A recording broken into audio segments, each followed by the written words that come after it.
विजयी विश्व तिरंगा प्यारा, झंडा ऊंचा रहे हमारा, वीरों को हर्षाने वाला, प्रेम सुधा बरसाने वाला, मातृभूमि का तन मन सारा, झंडा ऊंचा रहे हमारा।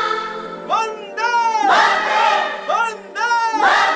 भारत माता की वंदे मातरम वंदे मातरम वंदे मातरम वंदे वंदे मातरम वंदे मातरम वंदे मातरम वंदे वंदे मातरम वंदे मातरम वंदे मातरम वंदे।